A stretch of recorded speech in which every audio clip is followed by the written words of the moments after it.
सुप्रजा रामपूर्वा सन्ध्या प्रवर्तते। उत्तिष्ठ नरशार्दूला कर्तव्यं दैवमाह्निकम्। उत्तिष्ठोत्तिष्ठ गोविन्द उत्तिष्ठ गरुडध्वजा। उत्तिष्ठ कमलाकान्ता त्रैलोक्यं मङ्गलं कुरु। मातः समस्त जगतां मधुकैटभारे वक्षो विहारिणि मनोहर दिव्यमूर्ते। श्रीस्वामि निश्रित जनप्रिय दानशीले श्रीवेङ्कटेश दयते तव सुप्रभातम्।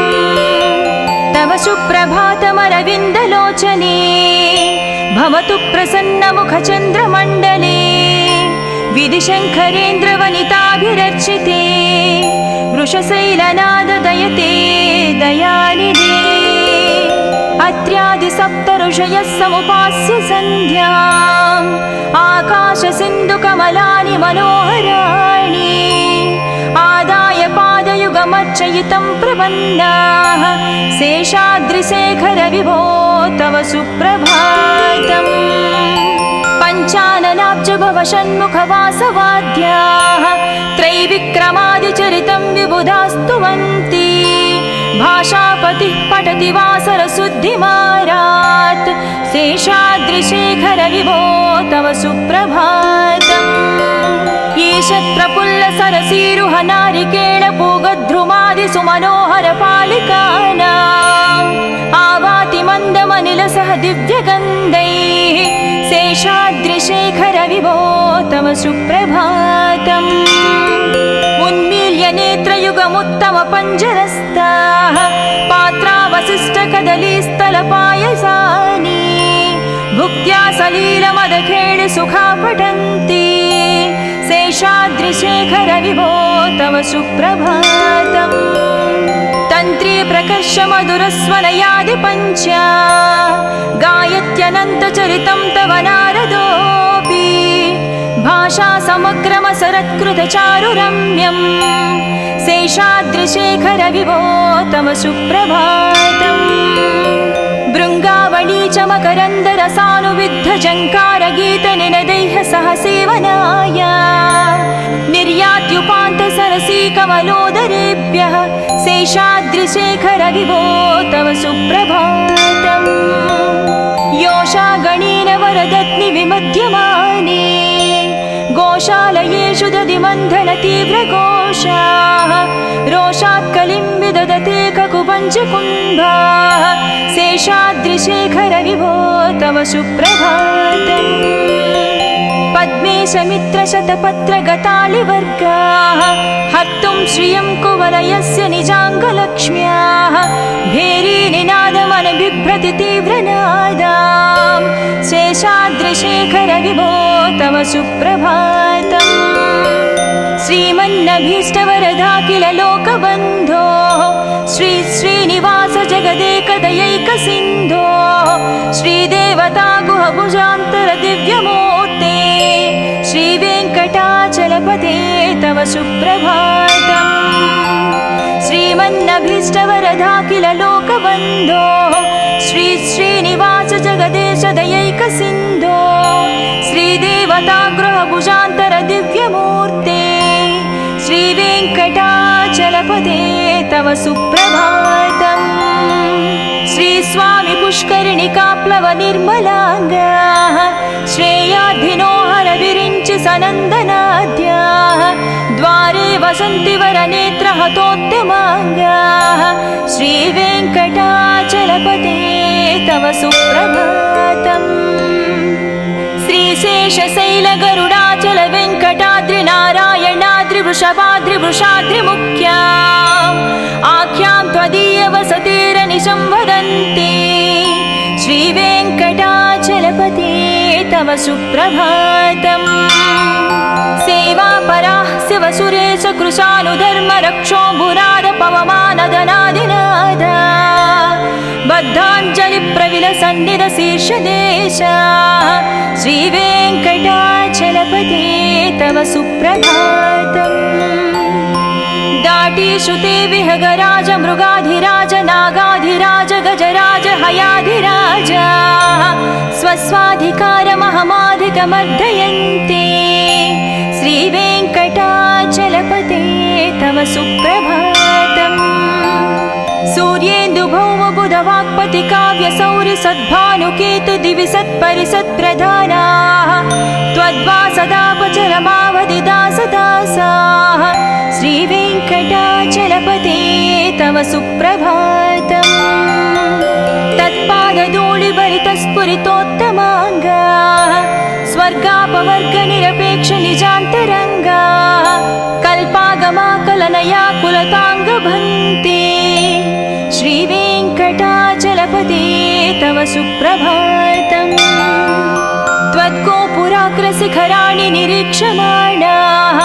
स्वर्गापवर्गपदवीं परमां श्रयन्तः मध्या मनुष्यभुवने मतिमाश्रयन्ते श्रीवेङ्कटाचलपते तव सुप्रभातम् श्रीभूमिनायक दयादिगुणामृताभे देवादिदेव जगदेश शरण्यमूर्ते श्रीमन्ननन्तगरुडाधिभिरचिताङ्घ्रे श्रीवेङ्कटाचलपते तव सुप्रभातम् श्रीपद्मनाभ पुरुषोत्तम वासुदेव वैकुण्ठमाधव जनार्दन चक्रपाणे श्रीवत्सचिह्न शरणागत पारिजात श्रीवेङ्कटाचलपते तव सुप्रभातम् कन्दर्पदर्पहर सुन्दर दिव्यमूर्ते कान्ताकुचाम्बुरुह कुट्मललोलदृष्टे कल्याण निर्मल गुणाकर दिव्यकीर्ते श्रीवेङ्कटाचलपते तव सुप्रभातम् मीनाकृते कमठकोल नृसिंहवर्णिन् स्वामिन् परस्वर तपोधन रामचन्द्र शेषांस राम यदुनन्दन कल्किरूप श्रीवेङ्कटाचलपते तव सुप्रभातम् येलालवङ्घगनसार सुगन्धितीर्थम् दिव्यं वियत्सरितु हेमघटेषु पूर्णम् धृत्वाद्धवैदिकशिखामणयः प्रहृष्टाः तिष्ठन्ति वेङ्कटपते तव सुप्रभातम् भास्वानुदीति विकचावि सरोरुहाणि सम्पूरयन्ति निनदैककुभो विहङ्गाः श्रीवैष्णवाः सतमर्धितमङ्गलास्ते धामाश्रयन्ति तव वेङ्कट सुप्रभातम् ब्रह्मादयाः सुरवराः सुमहर्षयस्ते सन्तः सनन्दनमुखास्त्वदयोगिवर्याः धामान्तिके तव हि मङ्गलवस्तुहस्ताः श्रीवेङ्कटाचलपते तव सुप्रभातम् लक्ष्मीनिवास निरवध्य गुणैकसिन्धो संसारसागर समुत्तरणैकसेतो वेदान्तवेद्य निज वैभव भक्तभोग्या श्रीवेङ्कटाचलपते तव सुप्रभातम् लक्ष्मीनिवास निरवध्य गुणैकसिन्धो संसारसागर समुत्तरणैकसेतो वेदान्तवेद्य निज वैभव भक्तभोग्या श्रीवेङ्कटाचलपते तव सुप्रभातम् इत्थं वृषाचलपतेरिह सुप्रभातम् ये मानवः प्रतिदिनं पठितुं प्रवृत्ताः तेषां प्रभातसमये स्मृतिरङ्गभाजां प्रज्ञां परार्धसुलभां परमां प्रसूते इत्थं वृषाचलपतेरिह सुप्रभातम् ये मानवः प्रतिदिनं पठितुं प्रवृत्ताः तेषां प्रभातसमये स्मृतिरङ्गभाजां प्रज्ञां परार्धसुलभां परमां प्रसूते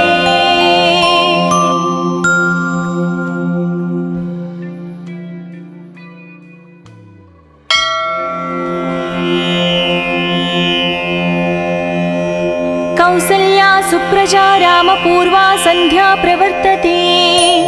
उत्तिष्ठ नरशार्दूला कर्तव्यं दैवमाह्निकम् उत्तिष्ठोत्तिष्ठ गोविन्द उत्तिष्ठ गरुडध्वजा उत्तिष्ठ कमलाकान्ता त्रैलोक्यं मङ्गलं कुरु मातः समस्त जगतां मधुकैटभारे वक्षो विहारिणि मनोहर दिव्यमूर्ते श्री स्वामी निश्रित जनप्रिय दानशीले श्री वेंकटेश दयते तव सुप्रभातम् तव सुप्रभातमरविन्दलोचने भवतु प्रसन्नमुखचन्द्रमण्डले विधिशङ्करेन्द्रवनिताभिरर्चिते वृषशैलनाद दयते दयानिधे अत्र्यादिसप्तऋषयः समुपास्य सन्ध्याम् आकाशसिन्धुकमलानि मनोहराणि आदाय पादयुगमर्चयितं प्रपन्नाः शेषाद्रिशेखर विभो तव सुप्रभातम् पञ्चाननाब्ज भव षण्मुखवासवाद्याः त्रैविक्रमादिचरितं विबुधास्तुवन्ति भाषापतिः पठति वासरशुद्धिमारात् शेषाद्रिशेखर विभो तव सुप्रभातम् ईशत्प्रफुल्ल सरसीरुह नारिकेळ पूगद्रुमादिसुमनोहर पालिकानाम् आवाति मन्दमनिलसह दिव्यगन्धैः शेषाद्रिशेखर विभो तव सुप्रभातम् उन्मील्य नेत्रयुगमुत्तम पञ्जरस्ताः पात्रावशिष्टकदलीस्थलपायसानि भुक्त्या सलीलमदखेळि सुखा पठन्ति शेषाद्रिशेखर विभो तव सुप्रभातम् तन्त्री प्रकर्ष मधुरस्वनयादि पञ्च गायत्यनन्तचरितं तव नारदोऽपि भाषा समग्रमसरत्कृतचारुरम्यम् शेषाद्रिशेखर विभो तव सुप्रभातम् भृङ्गावळी च मकरन्दरसानुविद्धझङ्कारगीतनिनदैः सह सेवनाय निर्यात्युपान्तसरसी कमलोदरेभ्यः शेषाद्रिशेखर विभो तव सुप्रभातम् योषा गणेन वरदत्नि विमध्यमाने गोशालयेषु दधिमन्थन तीव्रघोषाः रोषात् कलिं विदधते ककुपञ्चकुम्भाः शेषाद्रिशेखर विभो तव सुप्रभातम् पद्मेशमित्रशतपत्रगतालिवर्गाः हर्तुं श्रियं कुवलयस्य निजाङ्गलक्ष्म्याः भेरीनिनादमनबिभ्रति तीव्रनादाम् शेषाद्रिशेखर विभो तव सुप्रभातम् श्रीमन्नभीष्टवरदाखिल लोकबन्धो श्री श्रीनिवास जगदेकदयैकसिन्धो श्रीदेवता गुहभुजान्तर दिव्यमूर्ते श्रीवेङ्कटाचलपते तव सुप्रभातम् श्रीमन्नभीष्टवरदाखिल लोकबन्धो श्री श्रीनिवास जगदेश दयैकसिन्धो श्रीदेवता गृहभुजान्तर दिव्यमूर्ते श्रीवेङ्कटाचलपते तव सुप्रभातम् श्री स्वामी पुष्करिणिकाप्लव निर्मलाङ्गाः श्रेयाधिनो हर विरिञ्चि सनन्दनाद्याः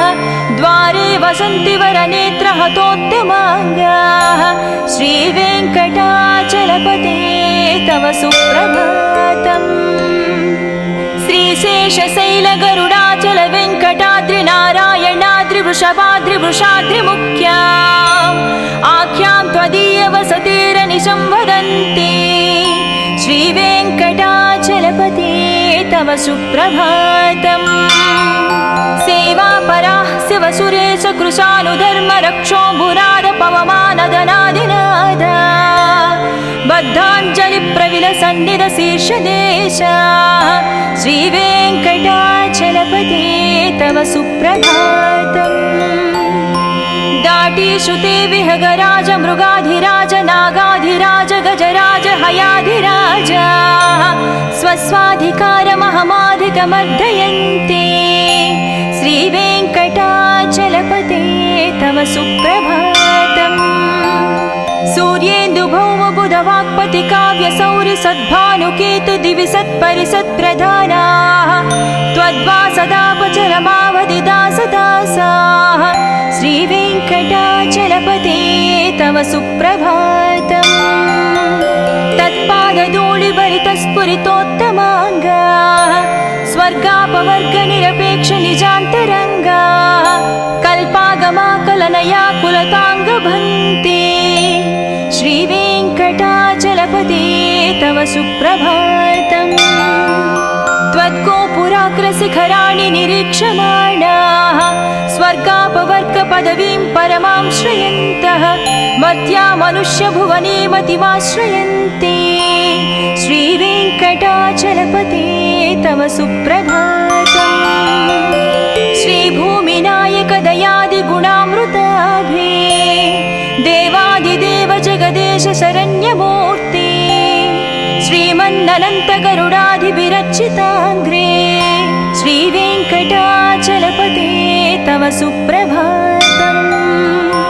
श्रीपद्मनाभपुरुषोत्तम वासुदेव वैकुण्ठमाधव जनार्दन चक्रपाणि श्रीवत्सचिह्न शरणागत पारिजात श्रीवेङ्कटाचलपते तव सुप्रभातम् कन्दर्पदर्पहर सुन्दर दिव्यमूर्ते कान्ताकुचाम्बुरुह कुट्मललोल दृष्टे कल्याण निर्मल गुणाकर दिव्यकीर्ते श्रीवेङ्कटाचलपते तव सुप्रभातम् मीनाकृते कमठकोल नृसिंहवर्णिन् स्वामिन् परस्वर तपोधन रामचन्द्र शेषांस राम यदुनन्दन कल्किरूप श्रीवेङ्कटाचलपते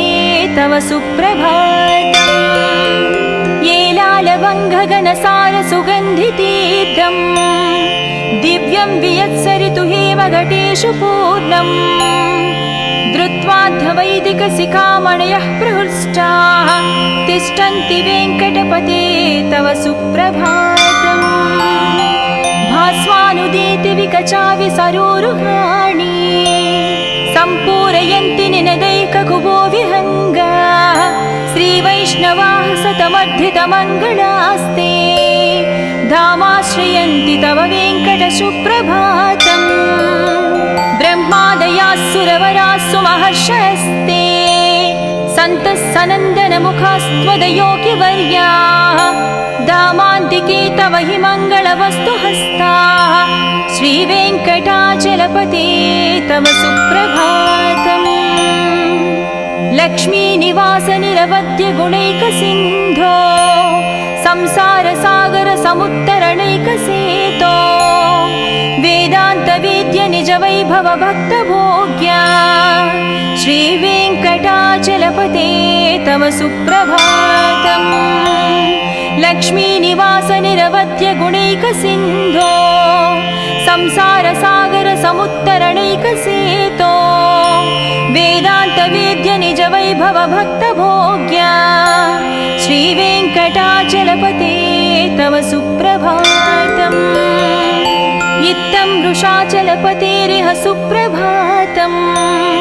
ये मानवः प्रतिदिनं पठितुं प्रवृत्ताः तेषां प्रभातसमये स्मृतिरङ्गभाजां प्रज्ञां परार्धसुलभां परमां प्रसूते इत्थं वृषाचलपतेरिह सुप्रभातम् ये मानवः प्रतिदिनं पठितुं प्रवृत्ताः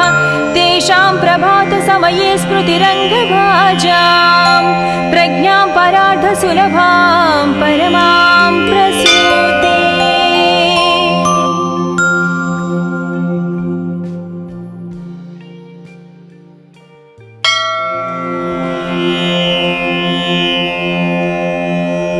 कौसल्या सुप्रजा रामपूर्वा सन्ध्या प्रवर्तते उत्तिष्ठ नरशार्दूला कर्तव्यं दैवमाह्निकम् उत्तिष्ठोत्तिष्ठ गोविन्द उत्तिष्ठ गरुडध्वजा उत्तिष्ठ कमलाकान्ता त्रैलोक्यं मङ्गलं कुरु मातः समस्त जगतां मधुकैटभारे वक्षो विहारिणि मनोहर दिव्यमूर्ते श्रीस्वामि निश्रित जनप्रिय दानशीले श्रीवेङ्कटेश दयते तव सुप्रभातम् तव सुप्रभातमरविन्दलोचने भवतु प्रसन्नमुखचन्द्रमण्डले विधिशङ्करेन्द्रवनिताभिरर्चिते वृषशैलनाददयते दयानिधे अत्र्यादिसप्तऋषयः समुपास्य सन्ध्याम् आकाशसिन्धुकमलानि मनोहराणि आदाय पादयुगमर्चयितं प्रपन्नाः शेषाद्रिशेखर विभो तव सुप्रभातम् पञ्चाननाब्ज भव षण्मुखवासवाद्याः त्रैविक्रमादिचरितं विबुधास्तुवन्ति भाषापतिः पठति वासरशुद्धिमारात् शेषाद्रिशेखर विभो तव सुप्रभातम् ईषत्प्रफुल्लसरसीरुह नारिकेळपूगद्रुमादिसुमनोहरपालिकानाम् आवाति मन्दमनिलसह दिव्यगन्धैः शेषाद्रिशेखर विभो तव सुप्रभातम् उन्मील्य नेत्रयुगमुत्तमपञ्जरस्ताः पात्रावशिष्टकदलीस्थलपायसानि भुक्त्या सलीलमदखेळि सुखा पठन्ति शेषाद्रिशेखर विभो तव सुप्रभातम् तन्त्री प्रकर्ष मधुरस्वनयादि पञ्च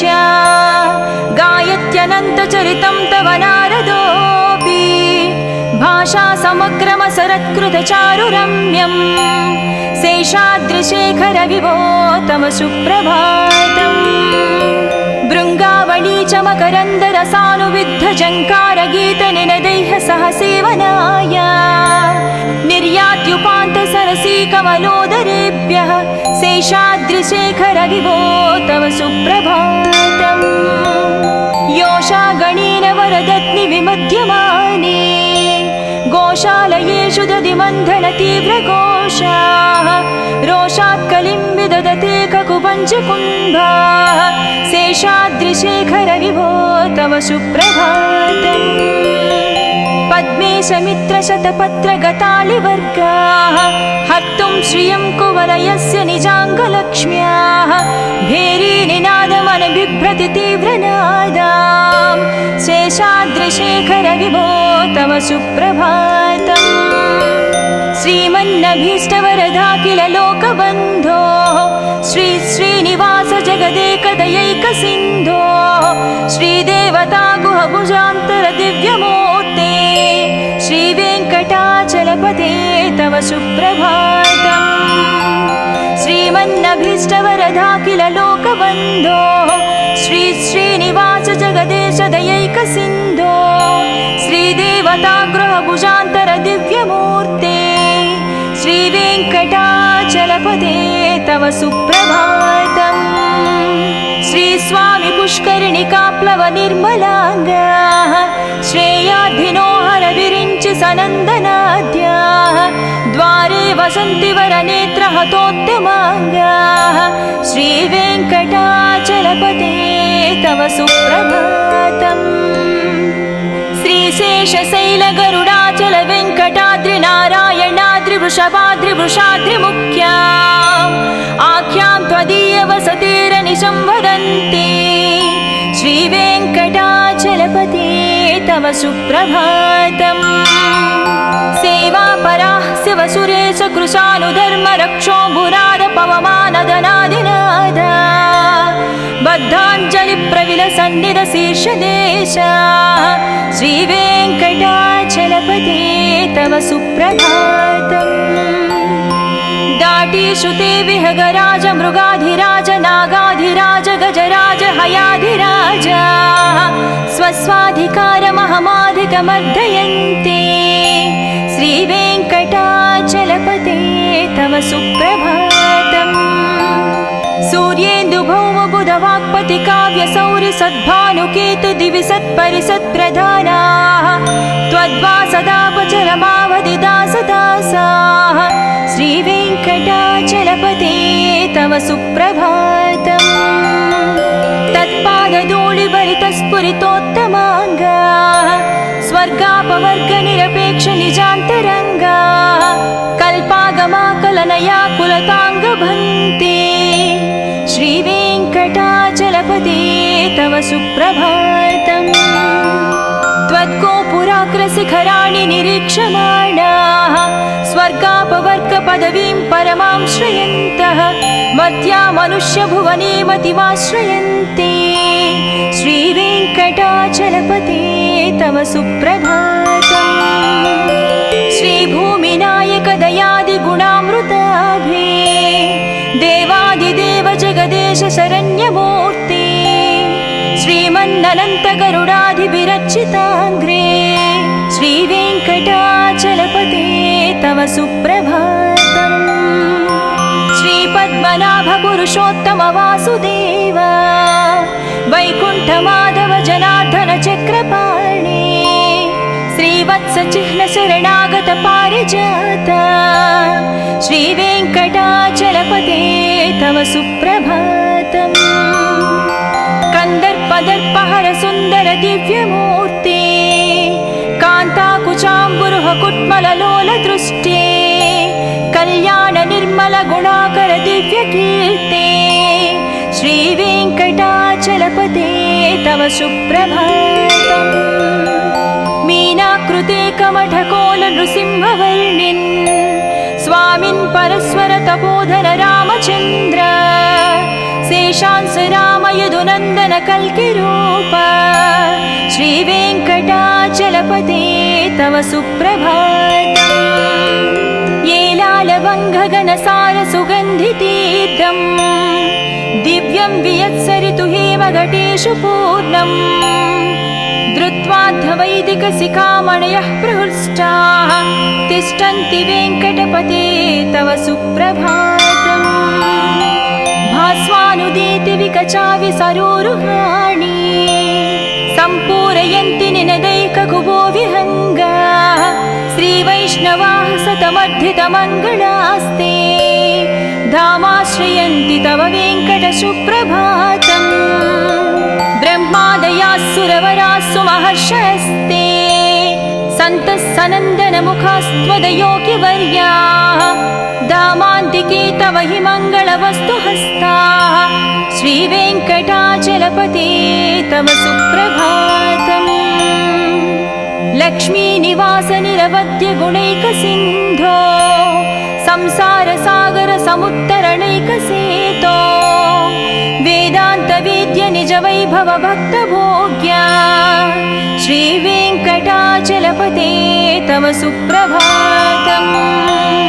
लक्ष्मीनिवास निरवध्य गुणैकसिन्धो संसारसागर समुत्तरणैकसेतो वेदान्तवेद्य निज वैभव भक्तभोग्या श्रीवेङ्कटाचलपते तव सुप्रभातम् इत्थं वृषाचलपतेरिह सुप्रभातम् ये मानवः प्रतिदिनं पठितुं प्रवृत्ताः तेषां प्रभातसमये स्मृतिरङ्गभाजां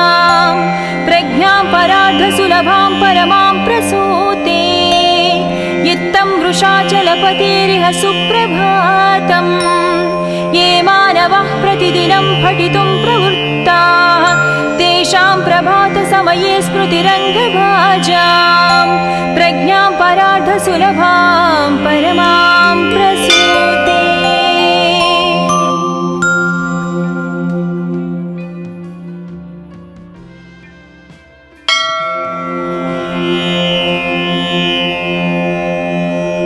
कौसल्या सुप्रजा रामपूर्वा सन्ध्या प्रवर्तते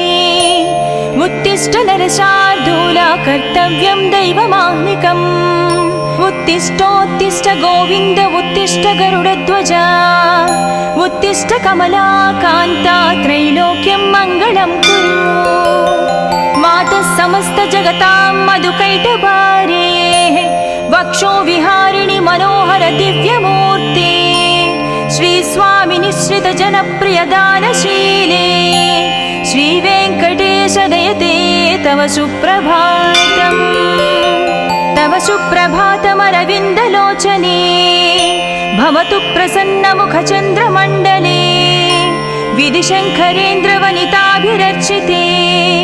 वृषशैलनाद दयते दयानिधे अत्र्यादि सप्त ऋषयः समुपास्य सन्ध्याम् आकाशसिन्धुकमलानि मनोहराणि आदाय पादयुगमर्चयितं प्रपन्नाः शेषाद्रिशेखर विभो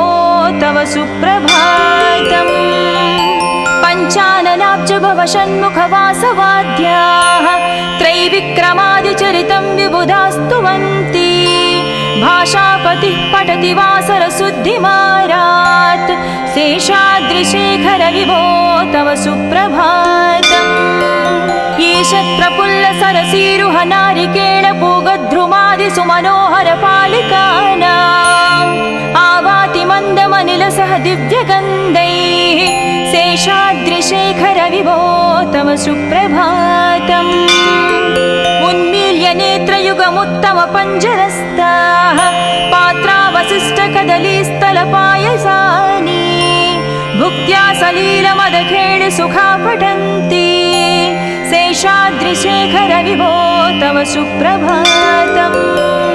तन्त्री प्रकर्ष मधुरस्वनयादि पञ्चा गायत्यनन्तचरितं तव नारदोऽपि भाषा समग्रमसरत्कृतचारुरम्यम् शेषाद्रिशेखर विभो तव सुप्रभातम् भृङ्गावळी च मकरन्दरसानुविद्ध जङ्कारगीतनिनदैः सह सेवनाय निर्यात्युपान्त सरसी कमलोदरेभ्यः शेषाद्रिशेखर विभो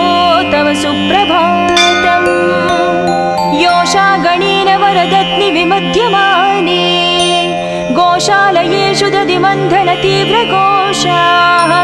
रोषात् कलिं विदधते ककुपञ्चकुम्भाः शेषाद्रिशेखर विभो तव सुप्रभातम् पद्मेशमित्रशतपत्रगतालिवर्गाः हर्तुं श्रियं कुवलयस्य निजाङ्गलक्ष्म्याः भेरीनिनादमनबिभ्रति तीव्रनादाम् शेषाद्रिशेखर विभो तव सुप्रभातम् श्रीमन्नभीष्टवरदाखिल लोकबन्धो श्री श्रीनिवास जगदेकदयैकसिन्धो श्रीदेवता गुहभुजान्तर दिव्यमूर्ते श्रीवेङ्कटाचलपते तव सुप्रभातम् श्रीमन्नभीष्टवरदाखिल लोकबन्धो श्री श्रीनिवास जगदेश दयैकसिन्धो श्रीदेवता गृहभुजान्तर दिव्यमूर्ते श्रीवेङ्कटाचलपते तव सुप्रभातम् श्रीस्वामि पुष्करिणिकाप्लव निर्मलाङ्गाः श्रेयाधिनोहर विरिञ्चि सनन्दनाद्याः द्वारे वसन्ति वरनेत्रहतोत्तमाङ्गाः श्रीवेङ्कटाचलपते तव सुप्रभातम् श्रीशेषशैलगरुडाचल वेङ्कटाद्रि नारायणाद्रि वृषभाद्रि वृषाद्रिमुख्या आख्यां त्वदीयवसतेरनिशं वदन्ति श्रीवेङ्कटाचलपते तव सुप्रभातम् सेवापराः शिवसुरेश कृशानुधर्म रक्षोऽम्बुराद पवमानदनादिनादा बद्धाञ्जलिप्रविलसन्निधशीर्षदेशा श्रीवेङ्कटाचलपते तव सुप्रभातम् दाटीषुते विहगराज मृगाधिराज नागाधिराज गजराज हयाधिराज स्वस्वाधिकारमहमाधिकमर्दयन्ते श्रीवेङ्कटाचलपते तव सुप्रभातम् सूर्येन्दुभौमबुधवाक्पति काव्यसौरि सद्भानुकेतु दिवि सत्परिसत्प्रधानाः त्वद्वासदापचरमावधिदासदासाः श्रीवेङ्कटाचलपते तव सुप्रभातम् तत्पादधूलिभरितस्फुरितोत्तमाङ्गाः स्वर्गापवर्गनिरपेक्ष निजान्तरङ्गाः कल्पागमाकलनया कुलताङ्गभन्ते श्रीवेङ्कटाचलपते तव सुप्रभातम् त्वद्गोपुराग्रशिखराणि निरीक्षमाणाः स्वर्गापवर्गपदवीं परमां श्रयन्तः मर्त्या मनुष्यभुवने मतिमाश्रयन्ते चलपते तव सुप्रभातम् श्रीभूमिनायक दयादिगुणामृताभे देवादिदेव जगदेश शरण्यमूर्ते श्रीमन्ननन्त गरुडाधिविरचिताङ्घ्रे श्रीवेङ्कटाचलपते तव सुप्रभातम् श्रीपद्मनाभ पुरुषोत्तम वासुदेव वैकुण्ठमाधव जनार्दन चक्रपाणे श्रीवत्स चिह्न शरणागत पारिजात श्रीवेङ्कटाचलपते तव सुप्रभातम् कन्दर्पदर्पहर सुन्दर दिव्यमूर्ते कान्ताकुचाम्बुरुह कुट्मललोल दृष्टे कल्याण निर्मल गुणाकर दिव्यकीर्ते श्रीवेङ्कटाचलपते तव सुप्रभातम् मीनाकृते कमठकोल नृसिंहवर्णिन् स्वामिन् परस्वर तपोधन रामचन्द्र शेषांस राम यदुनन्दन कल्किरूप श्रीवेङ्कटाचलपते तव सुप्रभातम् येलालवङ्घगनसार सुगन्धितीर्थम् दिव्यं वियत्सरितु हेमघटेषु पूर्णम् धृत्वाद्धवैदिकशिखामणयः प्रहृष्टाः तिष्ठन्ति वेङ्कटपते तव सुप्रभातम् भास्वानुदीति विकचाविसरोरुहाणि सम्पूरयन्ति निनदैककुबो विहङ्गा श्रीवैष्णवाः सतमर्धितमङ्गलास्ते धामाश्रयन्ति तव वेङ्कट सुप्रभातम् ब्रह्मादयास्सुरवरास्सु महर्षयस्ते सन्तः सनन्दनमुखास्त्वदयोगिवर्याः धामान्तिके तव हि मङ्गलवस्तु हस्ताः श्रीवेङ्कटाचलपते तव सुप्रभातम् लक्ष्मीनिवास निरवद्य गुणैकसिन्धो संसारसागर समुत्तरणैकसेतो वेदान्तवेद्य निज वैभव भक्तभोग्या श्रीवेङ्कटाचलपते तव सुप्रभातम् लक्ष्मीनिवास निरवद्य गुणैकसिन्धो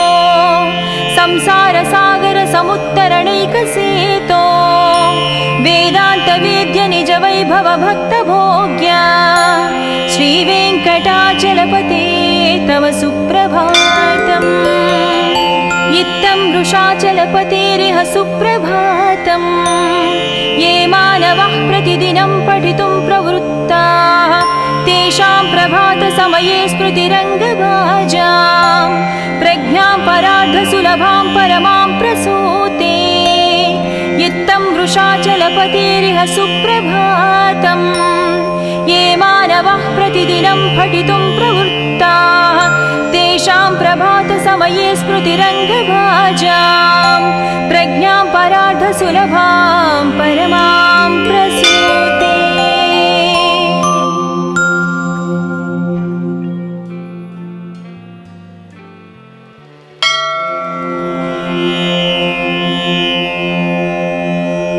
कौसल्या सुप्रजा रामपूर्वा सन्ध्या प्रवर्तते उत्तिष्ठ नरशार्दूला कर्तव्यं दैवमाह्निकम् उत्तिष्ठोत्तिष्ठ गोविन्द उत्तिष्ठ गरुडध्वजा उत्तिष्ठ कमला कान्ता त्रैलोक्यं मङ्गलं कुरु मातः समस्त जगतां मधुकैटभारे वक्षो विहारिणि मनोहर दिव्यमूर्ते श्रीस्वामि निश्रित जनप्रिय दानशीले श्रीवेङ्कटेश दयते तव सुप्रभातम् तव सुप्रभातमरविन्दलोचने भवतु प्रसन्नमुखचन्द्रमण्डले विधिशङ्करेन्द्रवनिताभिरर्चिते वृषशैलनाद दयते दयानिधे अत्र्यादिसप्तऋषयः समुपास्य सन्ध्याम् आकाशसिन्धुकमलानि मनोहराणि आदाय पादयुगमर्चयितं प्रपन्नाः शेषाद्रिशेखर विभो तव सुप्रभातम् पञ्चाननाब्ज पञ्चभवषण्मुखवासवाद्याः त्रैविक्रमादिचरितं विबुधास्तुवन्ति भाषापतिः पठति वासरशुद्धिमारात् शेषाद्रिशेखर विभो तव सुप्रभातम् ईशत्प्रफुल्लसरसीरुह नारिकेळपूगद्रुमादि सुमनोहर पालिकानाम् आवाति मन्दमनिलसह दिव्यगन्धैः शेषाद्रिशेखर विभो तव सुप्रभातम् उन्मील्य नेत्रयुगमुत्तम पञ्जरस्ताः पात्रावशिष्टकदलीस्थलपायसानि भुक्त्या सलीलमदखेळ सुखा पठन्ति शेषाद्रिशेखर विभो तव सुप्रभातम् तन्त्री प्रकर्ष मधुरस्वनयादि पञ्चा गायत्यनन्तचरितं तव नारदोऽपि भाषा समग्रमसरत्कृतचारुरम्यम् शेषाद्रिशेखर विभो तव सुप्रभातम् भृङ्गावळी च मकरन्दरसानुविद्धजङ्कारगीतनिनदैः सह सेवनाय निर्यात्युपान्तसरसी कमलोदरेभ्यः शेषाद्रिशेखर विभो तव सुप्रभातम् योषा गणेन वरदत्नि विमध्यमाने गोशालयेषु दधिमन्थन तीव्रघोषाः रोषात् कलिं विदधते ककुपञ्चकुम्भाः शेषाद्रिशेखर विभो तव सुप्रभातम् पद्मे समित्रशतपत्रगतालिवर्गाः हर्तुं श्रियं कुवलयस्य निजाङ्गलक्ष्म्याः भेरीनिनादमनबिभ्रति तीव्रनादाम् शेषाद्रिशेखर विभो तव सुप्रभातम् श्रीमन्नभीष्टवरदाखिल लोकबन्धो श्री श्रीनिवास जगदेकदयैकसिन्धो श्रीदेवता गुहभुजान्तर दिव्यमूर्ते श्रीवेङ्कटाचलपते तव सुप्रभातम् श्रीमन्नभीष्टवरदाखिल लोकबन्धो श्री श्रीनिवास जगदेश दयैकसिन्धो श्रीदेवता गृहभुजान्तर दिव्यमूर्ते श्रीवेङ्कटाचलपते तव सुप्रभातम् श्रीस्वामि पुष्करिणिकाप्लव निर्मलाङ्गाः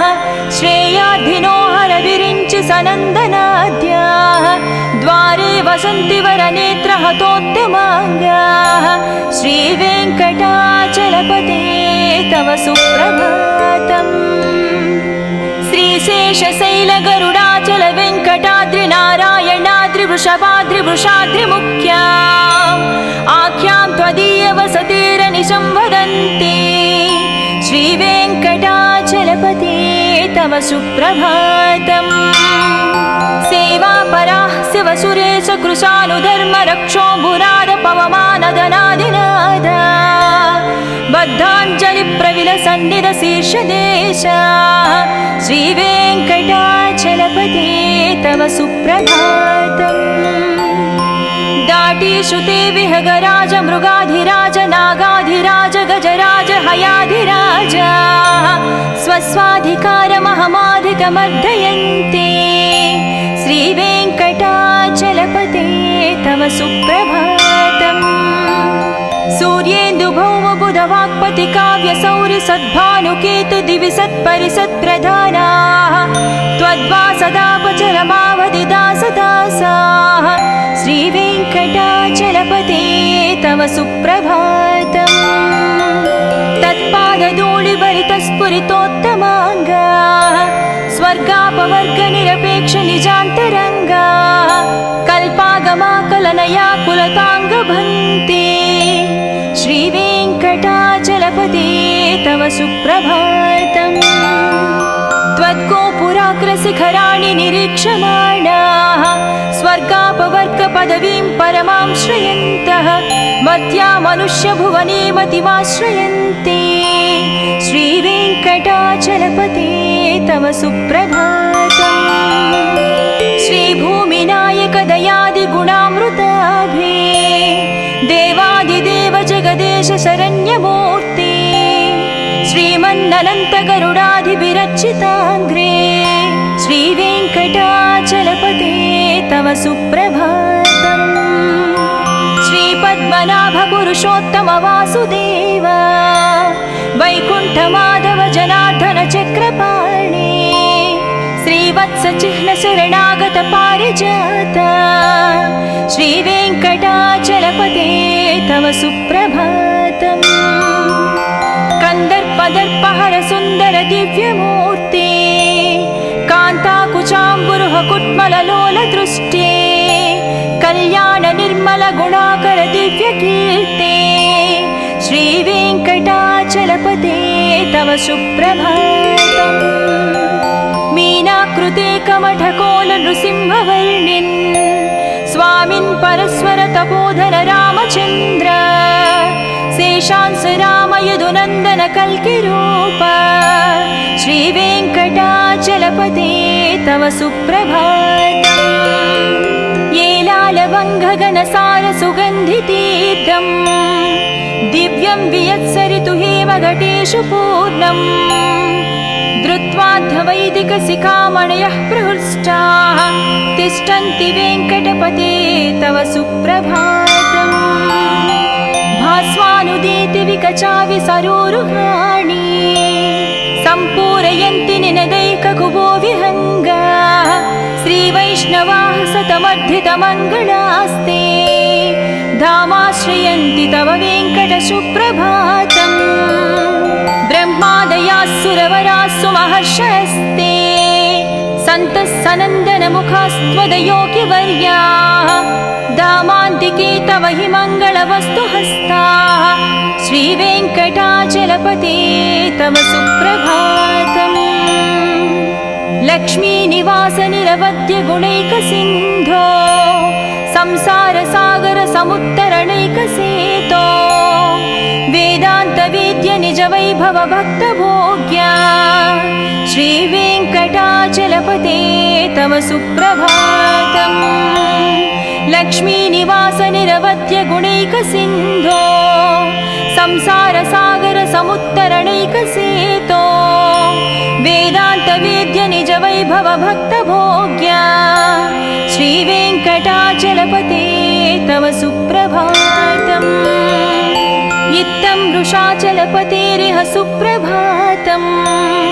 ये मानवः प्रतिदिनं पठितुं प्रवृत्ताः तेषां प्रभातसमये स्मृतिरङ्गभाजां प्रज्ञां परार्धसुलभां परमां प्रसूते इत्थं वृषाचलपतेरिह सुप्रभातम्। ये मानवः प्रतिदिनं पठितुं प्रवृत्ताः तेषां प्रभातसमये स्मृतिरङ्गभाजां प्रज्ञां परार्धसुलभां परमां प्रसूते।